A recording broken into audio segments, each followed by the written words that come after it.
Hello, everyone. Welcome to the Red Stick. Let's get started.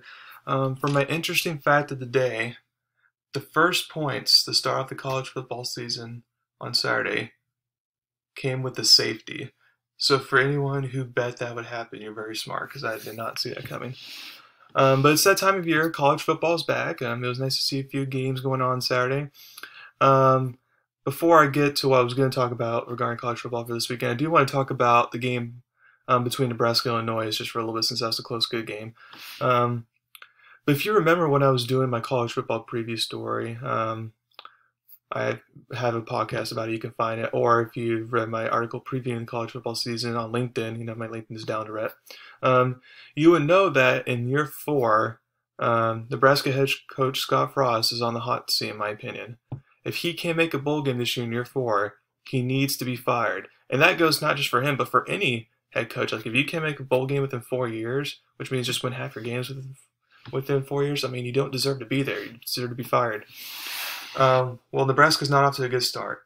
Even though it was on the road in the first game of the season, always, tricky sometimes, Nebraska lost to maybe the 3rd worst team in the Big Ten with a new coaching staff. Now, Brett Bielema's been head coaching before college, not like he's a newbie, but still, it's like a new environment, new staff, and then a new transfer backup quarterback had to come in and play for 3 quarters.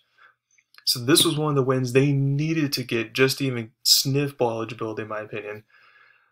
So despite being a storied franchise, Nebraska has many problems at this point. Before the game, the Nebraska AD was asked if Scott Frost was coaching for his job this season. He said no. That's one problem right there.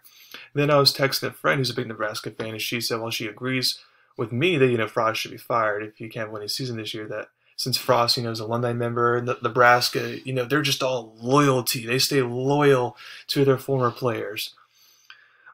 Well, that could be one problem why Nebraska sucks. I don't care if Frost was your best QB in Nebraska history. Like, if he is not the right coach, if he's not a good coach, then he must be let go. This reminds me of my school, BYU.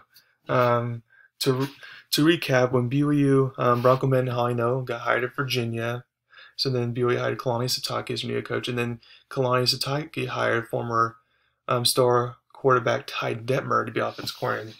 And Detmer is beloved by Cougar fans. He holds a couple NCAA records. He beat #1 Miami, top 3 BYU quarterback, and won a Heisman Trophy in 1990. So he's obviously a really good player. Top 3 QB of all time. So BYU fans adore him. Yet in his second season as the offensive coordinator at BYU had their first losing record, 4-9, since 2003, and couldn't average more than 20 points per game. Kalani Sitake was not afraid to say, sorry, you're gone. Then Sitake hired Jeff Grimes, and BYU had a top 10 offense, finished in the top 15 last year. So I would say that worked out pretty well. The other problem for Nebraska is recruiting, but that's another topic for another day. I'm all for being loyal, but being loyal means doing the best thing for your program. So if Scott Frost can't make a bowl game, then the best thing for the program is to move on. Even if the next coach they hire, let's say, only averages 8 wins a year. Well, while that's not the Nebraska tradition, Nebraska of old, that's still at least better than having losing records every season. I feel for Nebraska fans. It's doom and gloom for their program right now.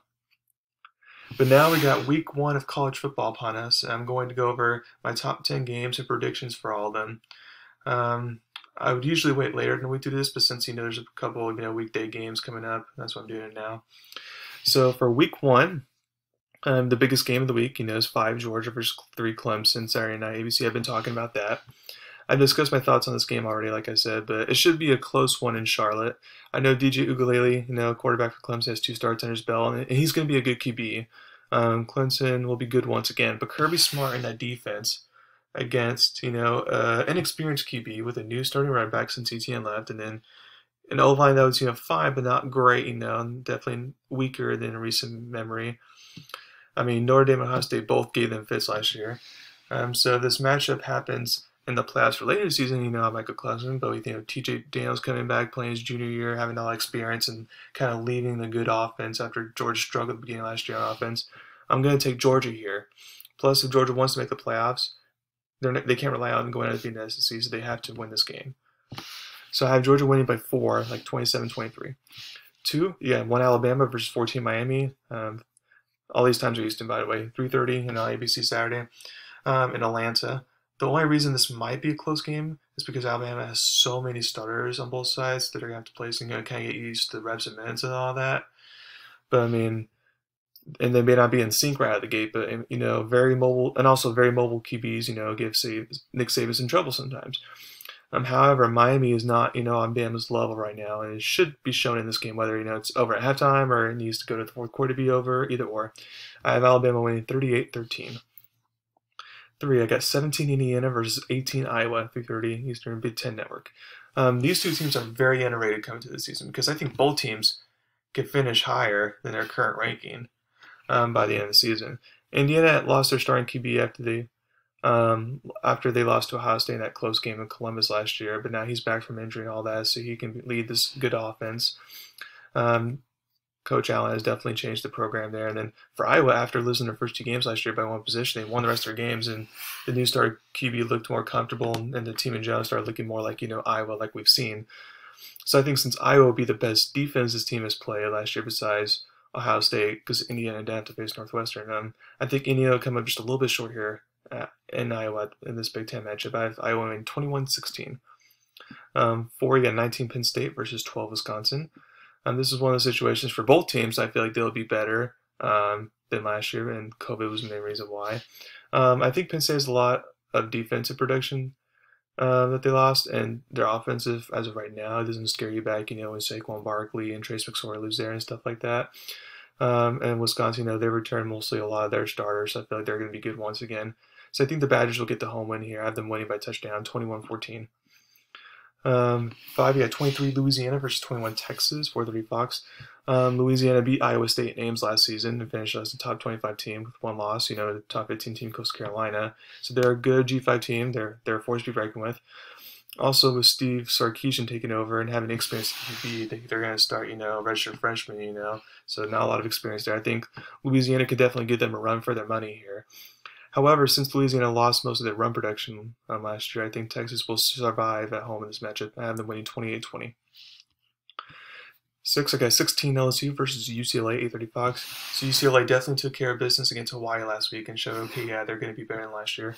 While that's good, this game will kind of more determine how UCLA will do this year. For LSU, if they want to show last year was was just a fluke, because of COVID, they've got to win this game. If not, it'll be hard for them just to have a win record in the SEC.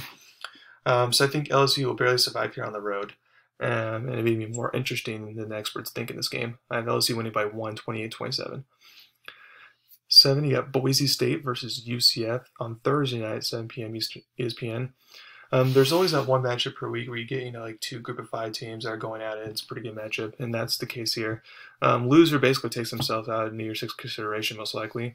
Also, the Big 12 possibly expanding. This is a nice piece of evidence, for the winner that they are, relevant and should be in the Big 12, Gus Malzahn coming over from Auburn and, being paired up with quarterback Dylan Gabriel from UCF, who's like a top 10 quarterback in college football right now. That would be a fun offense to watch, and they will score points. Boise State, I'm not sure how they'll look under new head coach Andy Avalos. He was the defensive coordinator for Oregon, but they have a veteran QB, Hank Bachmeier, and they returned a bunch of production from last year as well. Since it's in Florida, a lot of people are picking UCF to win this game. I understand why you're hot, humidity, and all that. But I think Boise State will show that when they're healthy, they're dangerous, and I feel like they'll win this game. Mainly also because UCF's defense was so awful last year. I just don't see how they're going to make that drastically much of an improvement. So Boise State should be able to outscore them. So I have them, Boise State winning by field goal 34-31. 8, you got 4 Ohio State versus Minnesota, Thursday, 8 p.m. Fox. The only reason why I feel like this could end up being an interesting game is because it's on the road, and it's in week 1 with a lot of new starters. Offense, including no quarterback for Ohio State. Stroud will be getting the start. For Minnesota, they've returned mostly everyone, so that continuity could play a factor. However, since Minnesota was horrible on defense last year, and Ohio State with offense by Ryan Day calling the shots, Ohio State, if it comes down to it, they can just outscore Minnesota for the win. So I have Ohio State winning 38-20. I have Michigan State versus Northwestern on Friday night, 9 p.m. ESPN.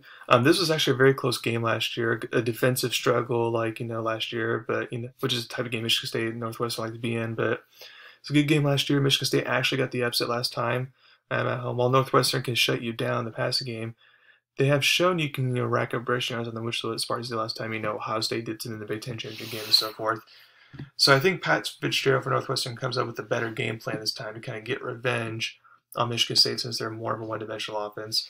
It should still be a close game, but I have Northwestern getting revenge at home this time, 2016. 10 again, 10 North Carolina versus Virginia Tech, Friday night, 6 p.m. ESPN.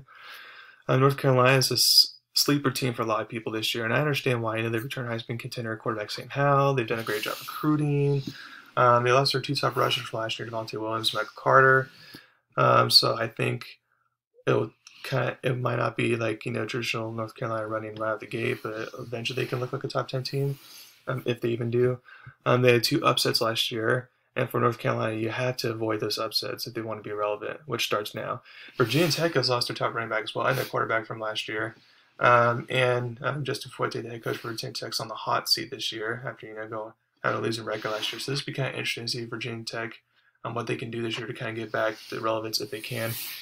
I feel like UNC is just kind of too much for Virginia Tech, even it's at Virginia Tech, especially since Virginia Tech's defense is not as good as it once was. So I feel like the Tar Heels would get the win here, 38-27. Now, there are other games this week that might be interesting. Stanford at Kansas State are very similar type of teams. Stanford, lost a lot of offensive production. Kansas State, again, their starting quarterback. But, having a bad defense will be kind of interesting to see what happens there. I feel both teams need this win just to get bowl eligible, so it's important. West Virginia versus Maryland should be interesting. Again, I feel like both of these teams need to win just to get bowl eligible. If they do, I'd probably favor West Virginia there. And then going back to their game, I favor Stanford barely. And then Arizona versus BYU. The Cougars lost a lot of production, but they failed to retool. And then even though that's the case, a lot harder schedule this year with 7 Power 5s. Also, how quickly Arizona can rebuild from scratch there. I'll pick BYU to win, but we'll see what Arizona looks like. Then you get a kind of upset of a P5 versus G5 matchup. So besides Louisiana and Texas, the other one I would say here is watch out for Nevada versus California here. Nevada is my sleeper to win the Mountain West this year, and their QB can make that Zach Wilson type of leap potentially. Carson Strong. California, after having some success for their standards, went back to having a losing record last year and they're bad. So will they kind of go back to be relevant? We'll see. On Sunday night, you got 9 Notre Dame versus Florida State with Mackenzie Milton, coming after that gruesome, devastating injury back at UCF. Florida State actually has if he can play, 100% and play well, then they'll have a competent quarterback game, which has been a while, since like Jameis Winston time. And then for Notre Dame, while they have, Kyron Williams, the good running back from the returning, and they do lose, Ian Book. They have Wisconsin transfer Jack Cohen starting for them. Has some starters to replace both on offense and defense. We'll kind of see how they look. And then even though I think on Monday night for Labor Day night game, it's Louisville Ole Miss. Even though I feel like Ole Miss should win that game very easily since Louisville's kind of struggled since Patino and Lamar Jackson have left and all that. I'm really interested to see if Ole Miss, dominates. It looks like that team I feel like could, be a contender in the SEC. So I'm very much looking forward to week 1 this week. It starts tomorrow night with UAB versus Jacksonville State, but the real action basically starts Thursday night of this week. So thank you very much for listening to my podcast today. Please subscribe to my channel and tell what about me. Thank you very much, and y'all have a wonderful day.